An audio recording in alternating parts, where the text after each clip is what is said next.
एक पंडित जी और उनकी पत्नी पंडिताइन एक गांव में निवास करते थे और बहुत ही प्रेम से उनका जीवन कट रहा था।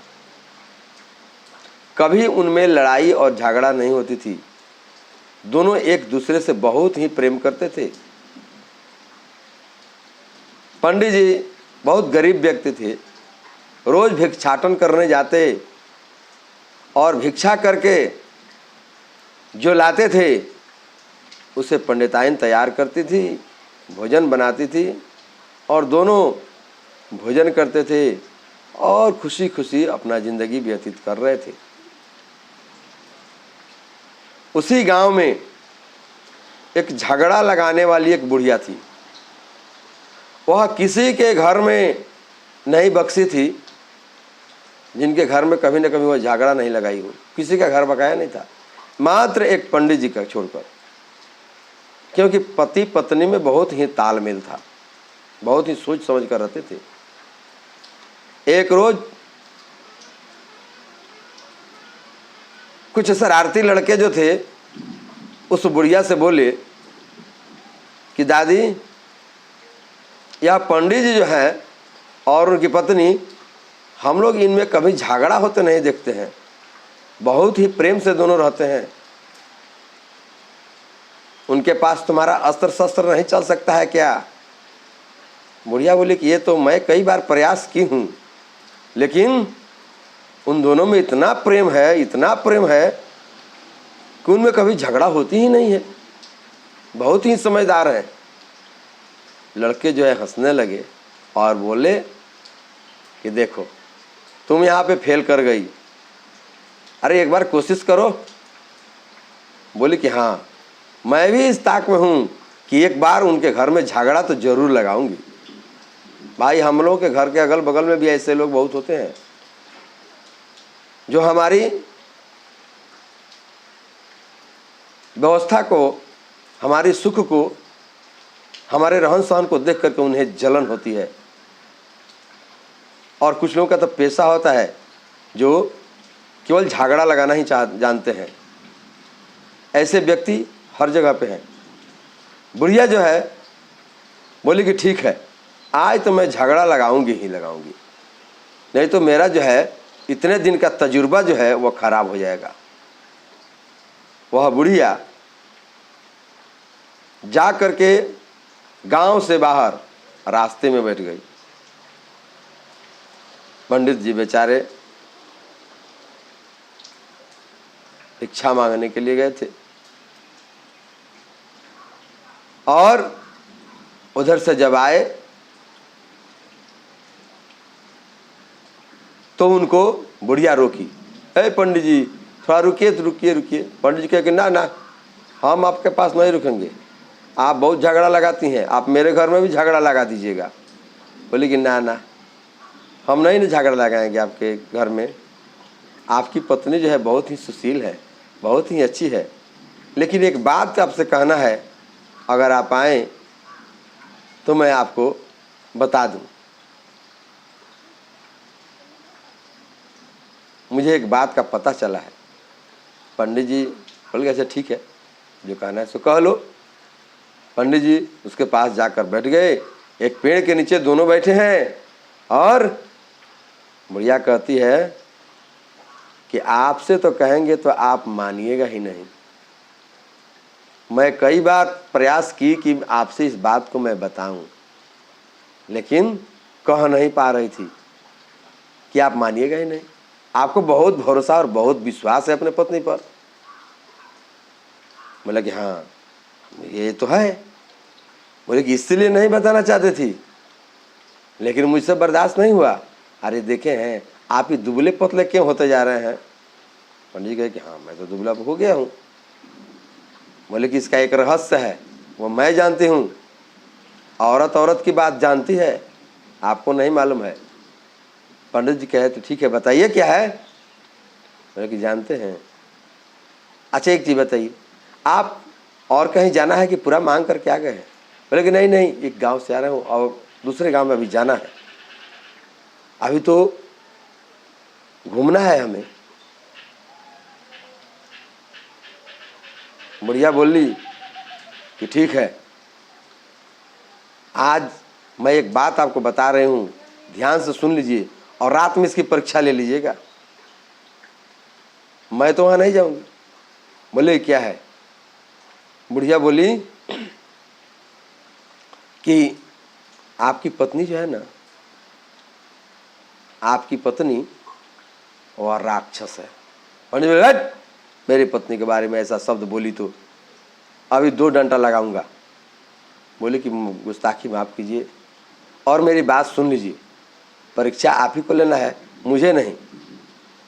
बोले कि आपकी पत्नी जो है वो राक्षस प्रवृत्ति की है। आप जब सो जाते हैं तो वह रात में क्या करती है कि आपके पीठ को चाटती है, अपने जीभ से आपके पीठ को चाटती है और आप जो कुछ भी खाते पीते हैं वो सब जो है ख़त्म कर देती है। अगर आपको विश्वास नहीं हो तो आज रात में आप चेक करके देख लीजिएगा। पंडित जी अच्छा ठीक है, कोई बात नहीं, हम इसको देख लेंगे, लेकिन मेरी पत्नी वैसे नहीं है। पंडित जी वहाँ से चले गए दूसरे गांव में और बुढ़िया वहाँ से उठी, सीधे पंडित जी के घर गई और दरवाज़ा खटखटाई। पंडिताइन निकली, बोली कि क्या है? अरे तो झगड़ा लगाने वाली बुढ़िया है। क्या कहे पंडिताइन जी, मैं बहुत दिनों से एक बात कहने के लिए जो है सोच रही थी, लेकिन आपसे कह नहीं पा रही थी, क्योंकि आप दोनों में बहुत ज़्यादा प्रेम है। आप पंडित जी को बहुत मानती हैं और पंडित जी भी आपको बहुत मानते हैं। पंडिताइन बोली हाँ वो तो बात है, हम दोनों में बहुत राय है, बहुत प्रेम हम करते हैं एक दूसरे से। बुढ़िया बोली इसीलिए तो मैं नहीं कहती थी, लेकिन आज नहीं रहा गया है। जानते हैं आपके पंडित जी जो दुबरा रहे हैं, आपको मालूम है क्या है? पंडिताइन बोली कि नहीं, आप एक काम कीजिए, उनकी परीक्षा लीजिए। जानते हैं वो जब इधर से जाते हैं तो गांव के बाहर जो शमशान है उसमें जाकर के हड्डी चबाते हैं, लोगों का हड्डी चबाते हैं। इतना गंदा आदत है उनका। आज तो मैं उधर गई थी बकरी चराने, तो आज देख करके आई हूँ। उसके पहले भी कई बार देख चुकी हूँ, आज हमसे नहीं रहा गया है, इसलिए आपको यह बात बता रही हूँ। पंडिताइन बोली कि खबरदार, पंडित जी के बारे में ऐसा तुम बात कही तो। बोले कि ठीक है, मैं तो कह दी, इसकी परीक्षा आपको ना लेनी है, आप परीक्षा लेकर के देखिए, आपको पता चल जाएगा कि हड्डी चबाते हैं कि नहीं। मैं एक उपाय बता रही हूँ। बोले कि क्या उपाय बता रही हैं, बताइए। ठीक है, मैं उनकी परीक्षा लूँगी। भोले भाले लोग जो हैं बहकावे में जल्दी से आ जाते हैं। बोले कि रात में जब पंडित जी सो जाएं तो आप उनके पीठ को चाट करके देखिए, उनका पीठ कितना नमकीन लगेगा। वो हड्डी चबाते हैं, उनका शरीर जो है पूरा नमक हो गया है, इसलिए वो गलते जा रहे हैं। आप उनके पीठ को चाट करके देखिए, आपको पता चल जाएगा कि मैं सही कह रही या झूठ। पंडिताइन बोली कि ठीक है। शाम में, और वह चली गई। शाम में पंडित जी आए, भोजन बना, दोनों खाए। दोनों अंदर ही अंदर थोड़ा गुस्से में भी थे। पंडित जी सोच रहे थे कि अच्छा आज हम इसका परीक्षा लेंगे, और ये भी सोच रहे थे कि अच्छा आप सोइए, आज मैं आपका परीक्षा लूँगी। भोजन कर लिए, पंडित जी सो गए। पंडित जी को पंडिताइन सुला दी और इंतजार कर रही थी कि कब इनको नींद आए। पंडित जी तुरंत स्वांग रच लिए, बहाना बना लिए, तुरंत खर्राटे मारने लगे, सो गए। पंडिताइन आई और उनका जैसे ही पीठ चाटना शुरू की, पंडित जी उठे और उनके बाल को पकड़ लिए और बोले कि राक्षस कहीं की, मैं कह रहा हूँ कि क्यों मैं इतना दुबला पतला होते जा रहा हूँ। तुमने मेरे पीठ को चाट चाट करके, राक्षसी, तुम मेरा भोजन करती हो रात में। आज तो मैं तुम्हें नहीं छोड़ूंगा, आज मैं बहुत मार मारूंगा और तुम्हें घर से बाहर कर दूंगा। पंडिताइन बोले कि मैं राक्षसी हूं। राक्षस तो तुम हो, तुम, कि तुम्हारा पेट घर न भरता है और न ही बाहर में भरता है, और जाकर के शमशान में तुम हड्डी चबाते हो, हड्डी, रोज हड्डी चबाते हो, इसलिए तुम दुबले हो गए हो, मरते जा रहे हो। पंडित जी थोड़ा होशियार थे, तुरंत उनको बात पकड़ में आ गई कि बुढ़िया आज मिली थी, कहीं हो ना हो, बुढ़िया का तो कोई उपाय नहीं है। यह बोले कि कौन कहा है तुमसे, बताओ बताओ, किसने कहा कि मैं हड्डी चबा रही हूं। पंडिताइन भोली वाली थी, बोली कि वो बुढ़िया जो है वही बुढ़िया बताई रही थी। पंडित जी कहे कि ओ, तो वही बुढ़िया तो मुझे भी बताई है कि तुम मेरी पीठ चाट चाट करके मुझे खत्म कर रही हो। ऐसा तो नहीं हमारे बीच में झगड़ा लगाने के लिए कर रही है। दोनों में इतना झगड़ा हुआ, बाहर में जो बच्चे थे वो सुन रहे थे। बुढ़िया भी बहुत मस्त थी कि चलो आज लड़ाई इन लोगों में लग गई, लेकिन इन दोनों ने अपना उपाय निकाल लिया। और पंडित जी ने कहा कि एक काम करो, आज हम बुढ़िया को सबक सिखाएंगे, आज के बाद फिर किसी को वह झगड़ा किसी के घर में नहीं लगाएगी। और पंडित जी कहे कि ठीक है, मैं आपको झूठ मूठ का पीटूंगा और आप जोर जोर से चिल्लाइए कि मैं मर गई, अब हमको मार दिए, खत्म कर दिए। बचाने के लिए जरूर आएगी, वो कहीं ना कहीं आसपास में होगी हमारी झगड़ा सुनने के लिए। दोनों ने आपस में राय कर लिया, और राय करने के बाद में पंडित जी जोर जोर से, घर में सुप्पा होता है, सुप्पा को लाए, उस पर पीटना शुरू किए, दीवार पे मारना शुरू किए, और पंडिताइन चिल्लाना शुरू कर दी। ऐसा लगा कि अब पंडित जी उनको छोड़ेंगे नहीं, उनको खत्म कर देंगे, मार डालेंगे।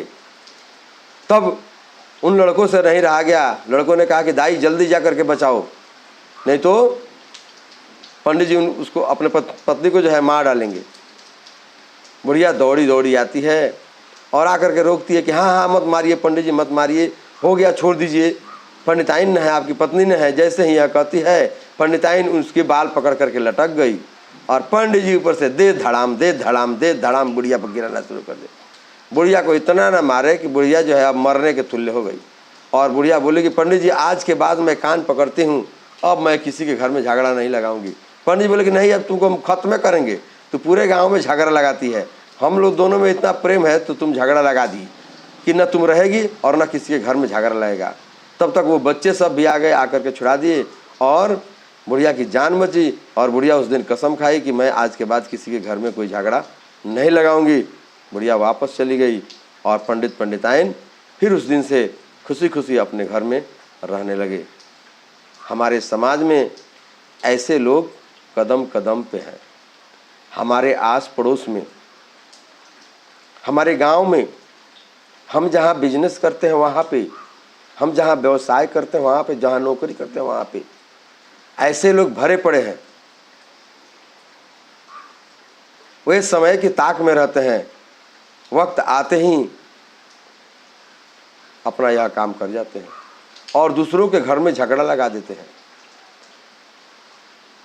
जब कोई हमसे हमारे परिवार के बारे में, हमारे बाल बच्चों के बारे में, हमारे माता पिता के बारे में अगर चुगली करता है, तो हमें अचानक जा कर के अपने परिवार में, अपने संबंधियों से झगड़ा फसाद मारा मारी नहीं करना चाहिए। उसकी तहकीकात करनी चाहिए पहले कि क्या सत्यता है, इसमें क्या झूठता है, कहीं यह व्यक्ति मेरे घर में झगड़ा तो नहीं लगा रहा है, मेरे परिवार को फोड़ तो नहीं रहा है। इसकी जानकारी लेने के बाद ही कोई एक्शन लेना चाहिए। नहीं तो बहुत लोगों को हमने देखा है, आओ देखते हैं नताओ, और घर गए और उस व्यक्ति के कहे अनुसार घर पे जाकर के कार्रवाई कर देते हैं, जिसके चलते बहुतों का घर जो है छिन्न भिन्न हो जाता है। बहुतों के बाल बच्चे जो है फसरी लगाकर मर जाते हैं, जहर खा करके बहुत से लोग मर जाते हैं। इसलिए पहले जांच कर लेना चाहिए, तभी किसी के ऊपर कुछ लांछन लगाना चाहिए, किसी को कोई बात कहनी चाहिए। नहीं तो दूसरे के बहकावे में आकर के हम अपना परिवार बिखेर देंगे, हम अपने परिवार का हंसी खुशी खो देंगे। इससे बचने का प्रयास करना चाहिए अच्छी बातों को अपने घर में बताना चाहिए, सबको समझाना चाहिए, न कि किसी गलत व्यक्ति के संगत में पड़ करके और गलत बातों पर ध्यान दे करके अपने परिवार में झगड़ा फसाद का माहौल बनाना चाहिए। इससे बचने का हमेशा प्रयास करना चाहिए। ऐसे चापलूस लोगों से, ऐसे झगड़ालू लोगों से दूरी बना करके रहने में ही भलाई है। धन्यवाद।